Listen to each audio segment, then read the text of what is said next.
এখন আমি আপনাকে সম্পূর্ণ রোজি গ্রুপ লাভবার্ড, যাকে পিচ ফেসড লাভবার্ড বা অ্যাগাপর্নিস রোসিকলেস বলা হয়, সম্পর্কে বিস্তারিত ও সহজবোধ্যভাবে বাংলায় বুঝিয়ে দিচ্ছি।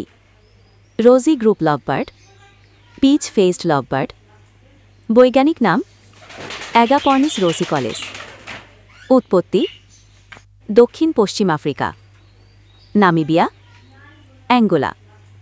প্রকার নন আইরিং স্পিসিস। চোখে সাদা বৃত্ত থাকে না। ব্যবহার পোষা পাখি ও প্রজনন উদ্দেশ্যে ব্যাপক জনপ্রিয়। শারীরিক বৈশিষ্ট্য মাথা ও মুখে গোলাপি বা কমলা রং, সেখান থেকেই পিচ ফেসড নাম। শরীর সবুজ বা অন্য মিউটেশন রঙের হয়। পুঁচকে আকারের পাখি, প্রায় 15 সেমি। কণ্ঠস্বর হালকা কিচিরমিচির। চোখে কোনো সাদা রিং থাকে না। রোজি লাভবার্ডের জনপ্রিয় রং বা মিউটেশন। রোজি গ্রুপের অনেক কালার মিউটেশন আছে। নিচে সবচেয়ে জনপ্রিয়গুলো তালিকা করা হলো। রঙের নাম নর্মাল গ্রিন। বিবরণ সবুজ শরীর, কমলা মুখ, নীল লেজ। রঙের নাম লুটিনো। বিবরণ পুরো হলুদ শরীর, উজ্জ্বল কমলা মুখ, লাল চোখ। রঙের নাম blue series, aqua, turquoise, cobalt. বিবরণ আকাশী, হালকা নীল বা গাঢ় নীল, সাদা মুখ।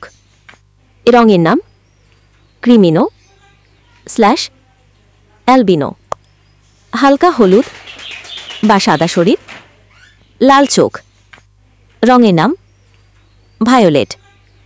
বিবরণ গাঢ় নীল রক্তবর্ণ শরীর। রঙের নাম অরেঞ্জ ফেসড। বিবরণ মুখে উজ্জ্বল কমলা রং। রঙের নাম পাইড। বিবরণ দাগদাগা রঙের পাখি, অসংগঠিত প্যাচ। রঙের নাম ডার্ক ফ্যাক্টর।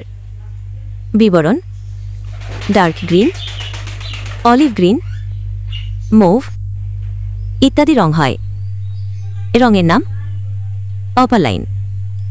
বিশেষ মিউটেশন পিঠেও রং থাকে, মুখে উজ্জ্বলতা বেশি। এই রঙগুলোর পারস্পরিক ক্রসিংয়ের মাধ্যমে আরও নতুন নতুন রং তৈরি হয়। এটি হলো রোজি গ্রুপ লাভবার্ডের উপর আমার বর্ণনা। আরও কিছু জানার থাকলে বলুন।